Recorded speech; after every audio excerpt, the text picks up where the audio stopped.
Hello, welcome to the easy embedded. So இந்த வீடியோவில் நம்ம என்ன பார்க்க போகிறோன்னா, ஒரு எம்பெடட் இன்ஜினியராக ஆகிறதுக்கு என்ன மாதிரியான ஒரு ரோட் மேப்பை நம்ம ஃபாலோ பண்ணணும் அப்படிங்கிறத இந்த வீடியோவில் நம்ம டீட்டெயில்டாக பார்க்கலாம். நம்ம சேனலுக்கு நீங்கள் இன்னும் சப்ஸ்கிரைப் பண்ணலன்னா மறக்காமல் சப்ஸ்கிரைப் பண்ணி சப்போர்ட் பண்ணுங்கள். ஸோ இதுக்கடுத்து பார்த்திங்கன்னா ஃப்யூச்சரில் எம்பெடட் சிஸ்டம்ஸ் ரிலேட்டடாக நிறைய வீடியோஸ் நம்ம சேனலில் வரப்போகுது. அதெல்லாம் நீங்கள் பார்க்கணும் அப்படின்னா மறக்காமல் நம்ம சேனலை சப்ஸ்கிரைப் பண்ணுங்கள். ஸோ வாங்க இப்போது வீடியோக்குள்ளே போகலாம். ஸோ ஒரு எம்பெடட் சிஸ்டம்ஸ் அப்படின்னா என்ன அப்படின்னா, ஒரு ஹார்ட்வேரையும் சாஃப்ட்வேரையும் லிங்க் பண்ணி ஒரு பர்டிகுலர் அப்ளிகேஷனுக்காக நம்ம ஒரு சிஸ்டம் க்ரியேட் பண்ணுவோம். அதான் எம்பெடட் சிஸ்டம். இதுக்கு எக்ஸாம்பிள் சொல்லணும் அப்படின்னா, smart watch, washing machine, smart TV, காரோட ஈசிஓஸ்ன்னு சொல்லிட்டே போகலாம்.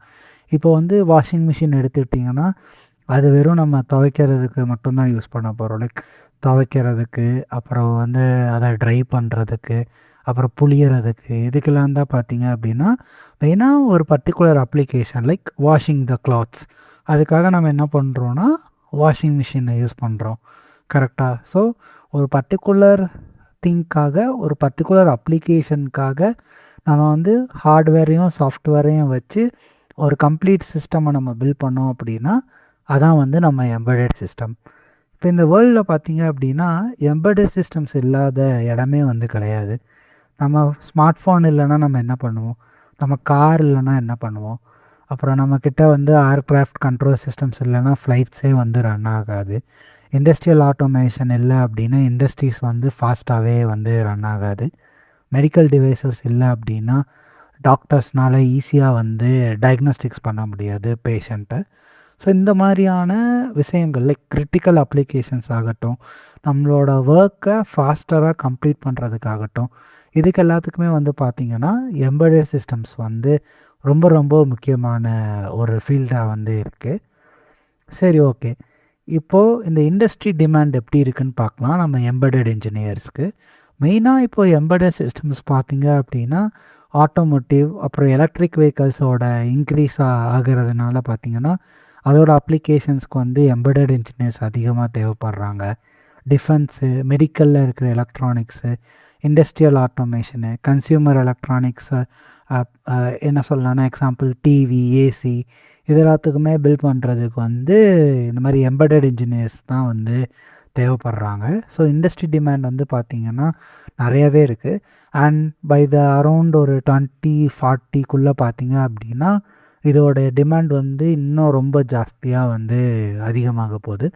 ஸோ இந்த எம்பெடட் சிஸ்டம்ஸில் நம்ம ஸ்டார்ட் பண்ணணும், ஒரு நல்ல ஒரு எம்பெடட் இன்ஜினியராக மாறணும் அப்படின்னா நமக்குன்னு ஒரு சில ஸ்கில்ஸ் நம்ம டெவலப் பண்ணிக்கிற மாதிரி இருக்கும்.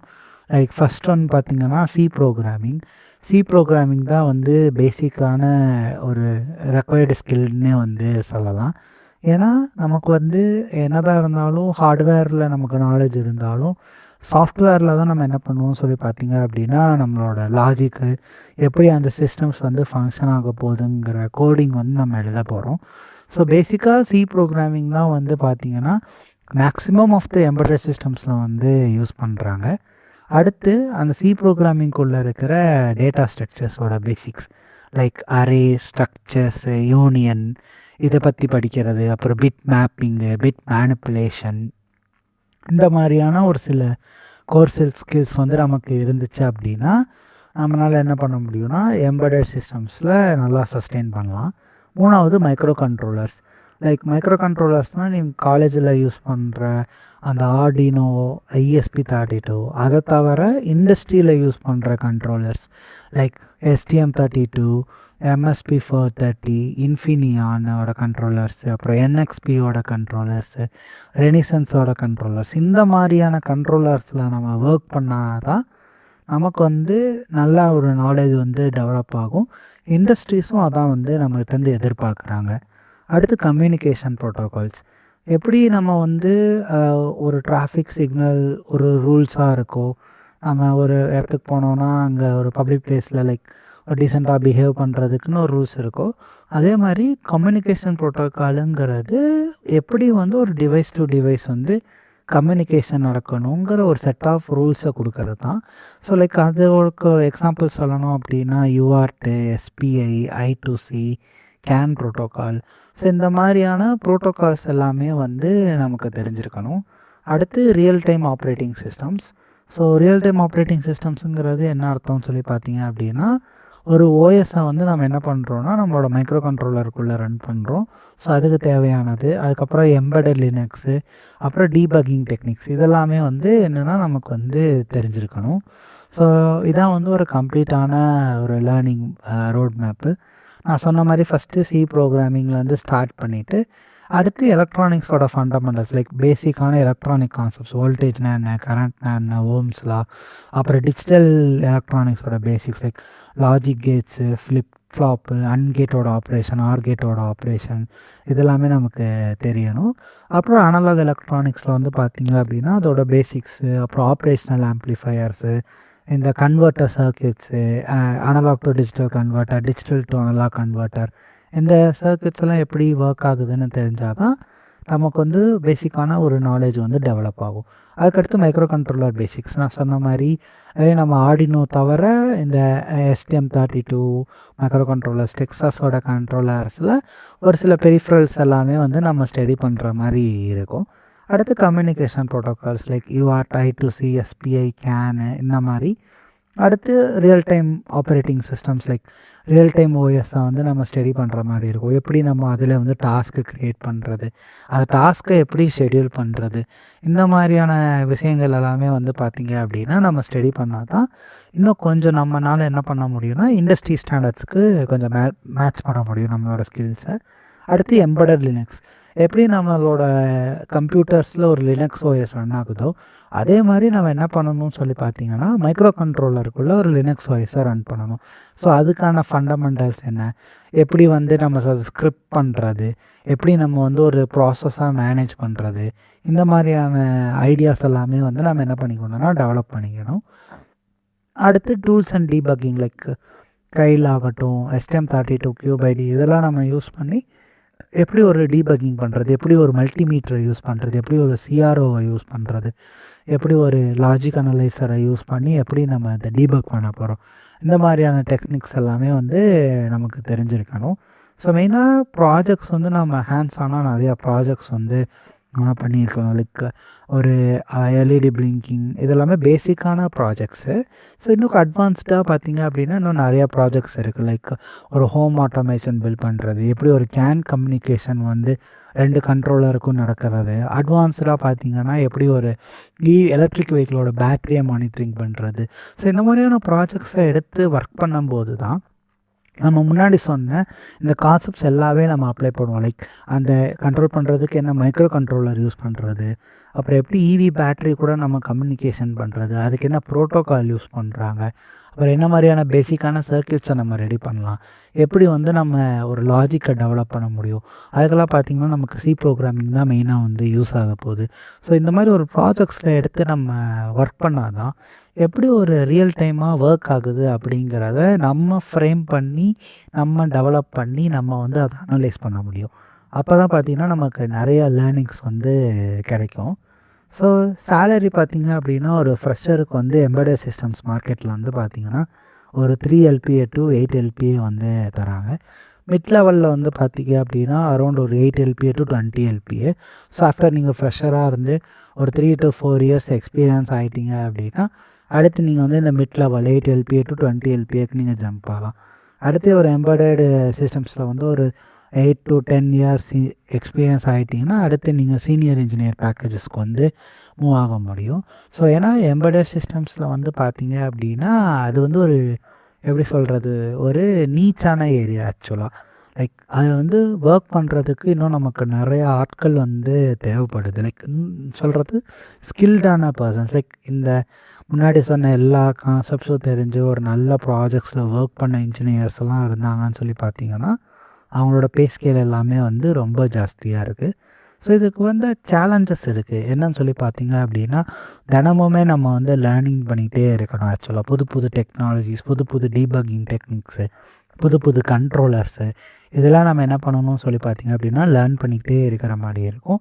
அப்புறம் டீபக்கிங் பண்ணுறதுக்கு ரொம்ப டைம் ஆகும். லைக் நீங்கள் வந்து ஒரு சர்க்யூட்டில் ஒர்க் பண்ணுறீங்க அப்படின்னா அந்த சர்க்யூட்டில் நீங்கள் ப்ராப்பராக கனெக்ஷன் கொடுத்துருக்கீங்களா, ஃபர்ம்வேரில் ஏதாவது பிரச்சனையா, இல்லை கோடிங்கில் ஏதாவது நான் சேஞ்ச் பண்ணணுமா, ஏன் அவுட்புட் வர மாட்டேங்குதுங்கிறத உட்காந்து பொறுமையாக நம்ம என்ன பண்ணணும்னு சொல்லி பார்த்தீங்கன்னா ஸ்டெப் பை ஸ்டெப்பாக வந்து நம்ம வந்து செக் பண்ணுற மாதிரி இருக்கும். அப்புறம் கொஞ்ச நேரம் பார்த்தீங்க அப்படின்னா ஹார்ட்வேர் கரெக்டாக ஒர்க் ஆகாது. லைக் ஒரு சில கெப்பாசிட்டர்ஸ் வந்து சார்ஜ் அண்ட் டிஸ்சார்ஜ் ஆகிற டைமில் பார்த்தீங்கன்னா நமக்கு லாஜிக் கரெக்டாக ஒர்க் ஆகாது. ப்ராப்பராக அந்த சர்க்யூட்டை நம்ம கிரவுண்ட் பண்ணியிருக்க மாட்டோம். ஸோ இதெல்லாமே வந்து ஹார்ட்வேர் இஷ்யூஸ் நிறையா வரும். அப்புறம் நான் சொன்ன மாதிரி கண்டினியூஸாக நம்ம என்ன பண்ணணும்னா லேர்ன் பண்ணிட்டே இருக்கணும். லைக் ஒரு கண்ட்ரோலர் எடுத்துக்கிட்டோன்னா அதில் ஒரு கான்செப்டோடு நிற்காமல் அந்த கண்ட்ரோலரோட எல்லா பெரிஃபரல்ஸையும் நம்ம ஸ்டடி பண்ணுற மாதிரி வரும். அந்த கண்ட்ரோலரை முடித்தா அடுத்து வேறு கண்ட்ரோலரில் நம்ம ஒர்க் பண்ணணும். ஸோ இந்த மாதிரி கண்டினியூஸான லேர்னிங் வந்து கம்பல்சரியாக நம்ம என்ன பண்ணணும்னா இந்த ஃபீல்டில் வரப்போ நம்ம வந்து பண்ணிகிட்டே இருக்கணும். ஸோ ஃப்யூச்சரில் பார்த்தீங்க அப்படின்னா எட்ஜ்ஏஐ, அப்புறம் சாஃப்ட்வேர் டிஃபைன்டு வெஹிக்கிள்ஸு, எலக்ட்ரிக் வெஹிக்கிள்ஸில் இன்னும் அட்வான்ஸ்டான சிஸ்டம்ஸு, அப்புறம் ரோபாட்டிக்ஸு, இண்டஸ்ட்ரியல் ஐஓடி, ஸ்மார்ட் மேனுஃபேக்சரிங்கு இதெல்லாம் தான் பார்த்திங்க அப்படின்னா எம்பெடட் சிஸ்டம்ஸோட ஃப்யூச்சர் ஸ்கோப்பாக இருக்குது. ஸோ இதுக்கெல்லாம் நான் சொன்ன மாதிரி நம்ம எப்படி இந்த மாதிரியான டெக்னாலஜிஸில் நம்ம ஒர்க் பண்ணுறதுக்கு நம்ம எப்படி அடாப்ட் பண்ணிக்கணும்னு சொல்லி பார்த்திங்க அப்படின்னா நான் முன்னாடி சொன்ன மாதிரி அந்த ஸ்கில்ஸ் எல்லாமே வந்து நம்ம என்ன பண்ணணும்னு சொல்லி பார்த்திங்கன்னா நம்ம வந்து டெவலப் பண்ணால் தான் எம்பெடட் சிஸ்டம்ஸில் வந்து நம்ம வந்து ஒரு மிகப்பெரிய நாலேஜபிள் பர்சனாகவும் ஒரு ஸ்கில்டான பர்சனாக நம்ம என்ன பண்ண முடியும்னா மாற முடியும். ஸோ இந்த சேனலில் ஈஸி எம்பெடடை பொறுத்த வரைக்கும் என்னன்னு சொல்லி பார்த்தீங்கன்னா யாரெல்லாம் எம்பெடட் சிஸ்டம்ஸில் வந்து ஒரு கெரியரை மேக் பண்ணணும், எப்படி ஸ்டார்ட் டு எண்ட் ஒர்க் பண்ணணும் அப்படிங்கிறத என்ன பண்ணுறோன்னா நம்ம வந்து ஹெல்ப் பண்ணுறோம் ஸ்டூடெண்ட்ஸ்க்கு. எப்படி வந்து ஒரு எம்பெடட் சிஸ்டம்ஸை அப்ரோச் பண்ணணும், அதுக்கு எப்படி ஸ்டெப் பை ஸ்டெப்பாக படிக்கணும், இந்த மாதிரியான விஷயங்களுக்கு பார்த்திங்கன்னா நம்ம ஈஸி எம்பெடட் வந்து சப்போர்ட் பண்ணிகிட்ருக்கோம். ஸோ பேசிக்காக நானும் வந்து ஒரு எம்பெடட் இன்ஜினியர் தான். அரௌண்ட் எனக்கு வந்து ஒரு 2 இயர்ஸ் எக்ஸ்பீரியன்ஸ் வந்து இந்த ஃபீல்டில் வந்து இருக்குது. ஸோ இதெல்லாம் தான் நான் கற்றுக்கிட்ட விஷயம், இன்னும் கற்றுக்கிட்டு இருக்கிற விஷயங்கள். ஸோ உங்களுக்கு இன்ட்ரெஸ்டடாக இருந்தீங்க அப்படின்னா நீங்கள் வந்து கீழே இருக்கிற கூகுள் ஃபார்ம்ஸை ஃபில் பண்ணி உங்களுக்கு மாதிரியான டவுட்ஸ் என்னென்ன இருக்குது, எப்படி இந்த எம்பெடட் சிஸ்டம்ஸ் ஃபீல்டில் போகலாம் அப்படிங்கிறத வந்து நீங்கள் என்கிட்ட கேட்கணும்னு சொல்லி பார்த்தீங்க அப்படின்னா கீழே இருக்கிற கூகுள் ஃபார்ம்ஸில் வந்து உங்கள் டீட்டெயில்ஸ் கொடுத்தீங்கன்னா நானே வந்து உங்களை பர்சனலாக கான்டாக்ட் பண்ணி எப்படி இந்த ஃபீல்டுக்குள்ளே எப்படி அப்ரோச் பண்ணுறதுங்கிற மாதிரியான டிஸ்கஷன்ஸ்க்கு வந்து நான் உங்களுக்கு ஹெல்ப் பண்ணுவேன். இல்லை உங்களுக்கு ஏதாவது ப்ராஜெக்ட்ஸில் ஏதாவது டவுட்ஸ், எப்படி ஒரு ப்ராஜெக்டை அப்ரோச் பண்ணுறது, எப்படி எம்பெடட் சிஸ்டம்ஸ் ப்ராஜெக்ட் க்ரியேட் பண்ணுறது, இந்த மாதிரியான டவுட்ஸ் ஏதாவது இருந்தாலும் நான் அதை என்ன பண்ணுவேன்னா உங்களுக்கு கிளாரிஃபை பண்ணி தருவேன். இன்னும் ஃப்யூச்சரில் வரக்கூடிய வீடியோஸ்களில் பார்த்தீங்க அப்படின்னா நான் சொன்ன மாதிரியான பேசிக்ஸில் இருந்து எப்படி நம்ம இந்த எம்பெடட் சிஸ்டம்ஸ் ஜேர்னியில் வந்து மூவ் ஆகலாம் அப்படிங்கிற வீடியோஸும் வந்து நமக்கு வரும். ஸோ அதுக்கு நீங்கள் என்ன பண்ணணுன்னா ஈஸி எம்பெடட் சேனலை மறக்காமல் சப்ஸ்கிரைப் பண்ணிக்கோங்க. ஸோ பேசிக்காக இந்த சேனலோட மோட்டிவ் என்னன்னு சொல்லி பார்த்தீங்க அப்படின்னா ப்ராப்பரான எம்பெடட் சிஸ்டம்ஸ் கைடன்ஸை வந்து நான் தமிழில் வந்து கொடுக்கணும் அப்படின்னு நினைக்கிறேன். ஏன்னா தமிழில் வந்து பார்த்திங்கன்னா நிறைய சேனல்ஸில் வந்து இந்த ஆர்டினோ ESP32 வச்சு வந்து இது பண்ணிடுறாங்க. நம்ம சேனலில் வந்து பார்த்திங்க அப்படின்னா ஆர்டினோ ESP32 இல்லாமல் நம்ம பியூராக வந்து STM32 மைக்ரோ கண்ட்ரோலர்ஸில் வந்து ஃபோக்கஸ் பண்ண போகிறோம். ஏன்னா மெனிமோர் இண்டஸ்ட்ரீஸ் வந்து பார்த்திங்கன்னா இந்த STM32 மைக்ரோ கண்ட்ரோலர்ஸை தான் வந்து நிறையா வந்து யூஸ் பண்ணுறாங்க. அதுபோக STM32 வந்து இந்த மாதிரி பிகினர்ஸை லேர்ன் பண்ணுறதுக்கு வந்து பார்த்திங்க அப்படின்னா ரொம்பவே வந்து ஒரு ஈஸியான மைக்ரோ கண்ட்ரோலர் அது. ஸோ அடுத்த வீடியோவில் நம்ம டீட்டெயில்டாக எப்படி அடுத்த அப்ரோச் எப்படி எடுத்து வைக்கிறதுங்கிறத பற்றி டீட்டெயில்டாக வந்து நம்ம டிஸ்கஸ் பண்ணலாம். இந்த வீடியோ பிடிச்சிருந்தால் லைக் பண்ணுங்கள், மறக்காமல் உங்கள் ஃப்ரெண்ட்ஸுக்கு ஷேர் பண்ணுங்கள், முக்கியமாக நம்ம சேனலை சப்ஸ்கிரைப் பண்ணுங்கள். அப்போ தான் வந்து உங்களுக்கு அடுத்தடுத்த வீடியோஸ் என்ன வருங்கிறது தெரியும். ஸோ அடுத்த வீடியோவில் பார்க்கலாம் மக்களே. பாய்.